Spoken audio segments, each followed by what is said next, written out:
तो आज की इस वीडियो के अंदर हम दो गॉड वेपन्स की बात करने वाले हैं, जो कि है ओलंपियन गॉड ज़्यूस का थंडरबोल्ट और सिम्बियोट गॉड नल का नेक्रोसॉर्ड। ये दोनों ही वेपन गॉड्स के वेपन्स हैं, जिस वजह से ये दोनों ही यूनिवर्स के सबसे पावरफुल वेपन्स में से एक कहलाते हैं। लेकिन आज हम इन दोनों वेपन्स के बीच एक बैटल कंपैरिजन करेंगे और ये क्लियरली जानेंगे कि इन दोनों में से ज्यादा पावरफुल वेपन कौन सा है। तो ये वीडियो बहुत ही इंटरेस्टिंग होने वाली है, इसीलिए इसे पूरे एंड तक जरूर देखें। लेकिन अगर आप हमारे चैनल पर नए हैं तो सब्सक्राइब के लाल बटन के साथ साथ बेल आइकन को भी दबा लें, ताकि इस चैनल की कोई भी लेटेस्ट वीडियो आपसे कभी भी मिस ना हो। तो आइए अब बिना किसी देरी के आज की इस कमाल की वीडियो को स्टार्ट करते हैं। Zombie apocalypse.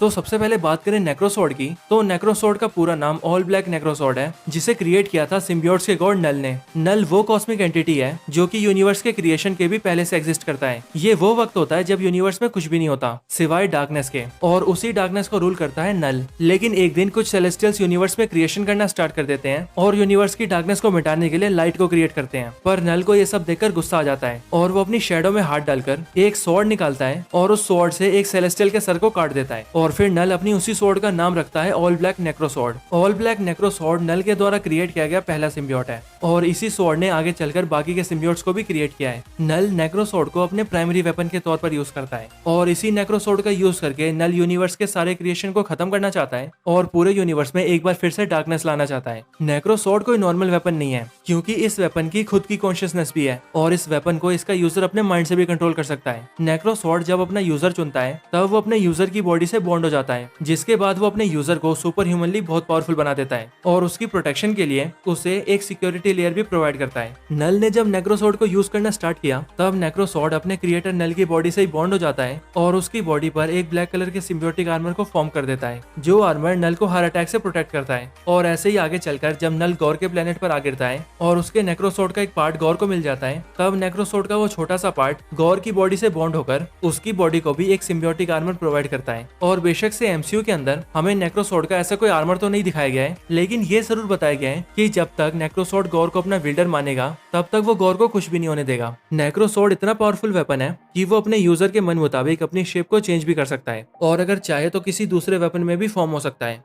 नेक्रोसॉर्ड मैटर को मैनिपुलेट कर सकता है, और मैटर को मैनिपुलेट करने के साथ साथ ये डार्क एनर्जी को भी मैनिपुलेट कर सकता है। और इसके भी ऊपर नेक्रोसॉर्ड अपने यूजर के कहने पर खुद की पावर से क्रीचर्स भी क्रिएट कर सकता है। नेक्रोसॉर्ड की इस एबिलिटी को हमें थॉर लव एंड थंडर के अंदर काफी अच्छे से दिखाया गया है, और मूवी के अंदर गॉड ने नेक्रोसॉर्ड का यूज करके कई बार क्रीचर्स को क्रिएट किया है। और मार्वल कॉमिक्स के अंदर भी नल ने नेक्रोसॉर्ड से सिम्बियोट्स को क्रिएट किया और गॉड ने ब्लैक मॉन्स्टर्स को। नेक्रोसॉर्ड अगर एक बार अपने यूजर को चुन ले तो उसे उसके यूजर से अलग कर पाना बिल्कुल भी आसान नहीं है, और जब तक भी नेक्रोसॉर्ड अपने यूजर के पास रहेगा तब तक नेक्रोसॉर्ड के यूजर को मारा भी नहीं जा सकता, क्योंकि अगर कोई दूसरा बीइंग नेक्रोसॉर्ड के यूजर को इंजर्ड कर दे तो नेक्रोसॉर्ड अपने यूजर को कुछ ही वक्त में हील कर सकता है। और तो और अगर नेक्रोसॉर्ड के यूजर की बॉडी का कोई पार्ट काट भी दिया जाए तब भी नेक्रोसॉर्ड अपने यूजर के बॉडी पार्ट्स को पूरी तरह से रीजनरेट कर सकता है। और इसी वजह से गॉड बम स्टोरीलाइन के अंदर भी जब थॉर गॉर का गला काटकर उसे मार देता है तब भी नेक्रोसॉर्ड गॉर को फिर से जिंदा करके उसे बिल्कुल पहले जैसा कर देता है। और सिर्फ यही नहीं, बल्कि किंग इन ब्लैक स्टोरीलाइन के अंदर भी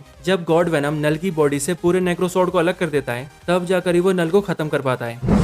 तो यही सारी ऑल ब्लैक नेक्रोसॉर्ड की पावर्स थी। अब नेक्रोसॉर्ड के बारे में जानने के बाद आइए अब थंडरबोल्ट की बात करते हैं।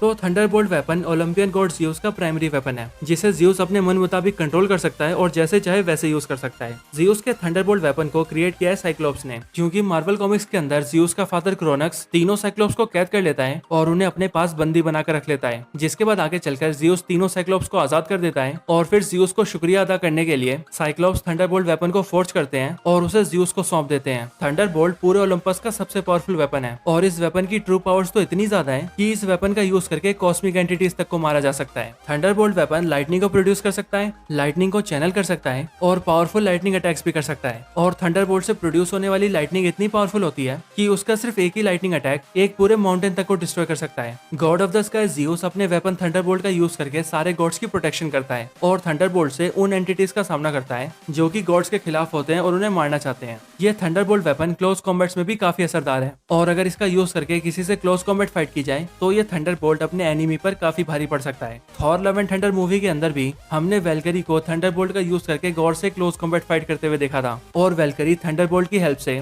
गॉर को कुछ देर के लिए सही लेकिन अच्छी टक्कर दे पाई थी। और वहां पर यह बात भी पक्की थी कि अगर वैल्करी के पास थंडरबोल्ट ना होता तो गॉर द गॉड वचर सिर्फ कुछ ही देर में वैल्करी को जान से मार देता। थंडरबोल्ट का यूजर थंडरबोल्ट के 2 हिस्से भी कर सकता है और चाहे तो उससे 2 एनिमीज पर एक ही बार में अटैक कर सकता है। इन सारी एबिलिटीज के साथ ही थंडरबोल्ट वेपन के अंदर टेलीपोर्टेशन एबिलिटी भी है, इसीलिए इसका यूजर चाहे तो इसका यूज करके खुद को यूनिवर्स में कहीं भी टेलीपोर्ट कर सकता है। तो अब इन दोनों ही पावरफुल वेपन्स के बारे में सब कुछ क्लियरली जानने के बाद आइए अब इनके बैटल की बात करते हैं। तो थंडरबोल्ट और नेक्रोसोर्ड के इस बैटल के 2 कॉन्सिक्वेंसेज होंगे। पहला तो ये कि अगर हम एमसीयू में दिखने वाले नेक्रोसोर्ड और थंडरबोल्ट के बैटल की बात करें तो उसमें थंडरबोल्ट नेक्रोसोर्ड से जीत जाएगा, और ऐसा इसीलिए क्योंकि एमसीयू में दिखने वाला थंडरबोल्ट वेपन काफी ज्यादा पावरफुल है, लेकिन एमसीयू का नेक्रोसोर्ड इतना ज्यादा पावरफुल नहीं है। क्योंकि अगर आपने ध्यान दिया हो तो आपको पता होगा कि एमसीयू के नेक्रोसोर्ड को जेन फोस्टर की माइटी थॉर ने अपने म्योनिर से ही तोड़ दिया था, और म्योनिर ने नेक्रोसोर्ड को सिर्फ तोड़ा नहीं था बल्कि उसके कई टुकड़े भी कर दिए थे। और इसीलिए यहाँ पर हम ये कह सकते हैं कि एमसीयू के अंदर थंडरबोल्ट वेपन नेक्रोसोर्ड से ज्यादा पावरफुल है। लेकिन अगर हम मार्वल कॉमिक्स के थंडरबोल्ट वेपन को मार्वल कॉमिक्स के नेक्रोसोर्ड से कंपेयर करें तो वहाँ पर ऑल ब्लैक नेक्रोसोर्ड थंडरबोल्ट से कई गुना ज्यादा पावरफुल है और उससे कई फैक्टर्स में आगे भी है। मार्वल कॉमिक्स के अंदर नेक्रोसोर्ड खुद को साइज में छोटा या बड़ा कर सकता है, अपने जैसे और वेपन्स बना सकता है और जीते जागते क्रीचर्स और मॉन्स्टर्स की आर्मी भी क्रिएट कर सकता है, जबकि थंडरबोल्ट के अंदर ऐसी कोई भी एबिलिटी नहीं है। नेक्रोसोर्ड एक बार अपने विल्डर को चुनने के बाद उसकी पावर्स को बहुत ज्यादा एनहेंस कर देता है, और यही वो रीजन था जिसकी वजह से गॉर एक नॉर्मल सा मोर्टल होते हुए भी इतना ज्यादा पावरफुल बन गया था कि वो यूनिवर्स के सारे गॉड्स को भी बड़े आराम से मार दे रहा था। और तो और उसने 3 थॉर को भी अकेले संभाल लिया था। इसके भी ऊपर नेक्रोसोर्ड की ट्रू पावर्स को हमने तब जाना था जब गॉर ने नेक्रोसोर्ड का यूज करके पूरे के पूरे यूनिवर्स को ही नेक्रोवर्स का हिस्सा बना दिया था और यूनिवर्स के ज्यादातर हिस्से को पूरी तरह से डिस्ट्रॉय कर दिया था। और इसीलिए यहाँ पर इन सभी फैक्टर्स को देखने और जानने के बाद हम ये कह सकते हैं कि ऑल ब्लैक नेक्रोसोर्ड ज़्यूस के वेपन थंडरबोल्ट से ज्यादा पावरफुल है और वो थंडरबोल्ट वेपन को ओवरपावर कर सकता है। तो यही नेक्रोसोर्ड वर्सेस थंडरबोल्ट के बैटल कंपैरिजन पर एक वीडियो थी। आपको ये वीडियो कैसी लगी मुझे कमेंट करके जरूर बताएं, और अगर आपका कोई और रिकमेंडेशन हो तो वो भी जरूर बताएं। इसके साथ ही अगर आप थंडरबोल्ट वेपन का बैटल कंपैरिजन म्योनिर और स्टॉर्म ब्रेकर जैसे पावरफुल वेपन्स के साथ भी देखना चाहते हैं तो आप हमारी storm breaker versus thunderbolt versus म्योनिर वाली वीडियो भी देख सकते हैं, जो वीडियो आपको काफी पसंद आएगी। और अगर आपको वो वीडियो अच्छी लगे तो आप हमारी top 10 super heroes impossible to kill, top 10 upcoming villains of Thor, top 10 characters who can defeat Thor और black Adam versus Shazam versus Thor जैसी कमाल की वीडियोस भी देख सकते हैं। मैं आपको इन सारी वीडियोस का लिंक डिस्क्रिप्शन में भी दे दूंगा, तो अगर आप इंटरेस्टेड हो तो चेकआउट जरूर करना। तो इस वीडियो को यहीं पर एंड करते हैं। ये वीडियो अच्छी लगी हो तो इसे लाइक जरूर करें, चैनल को सब्सक्राइब नहीं किया तो अभी कभी सब्सक्राइब करें। मैं आपसे मिलता हूँ ऐसे किसी और बेहतरीन वीडियो में, तब तक के लिए गुड बाय।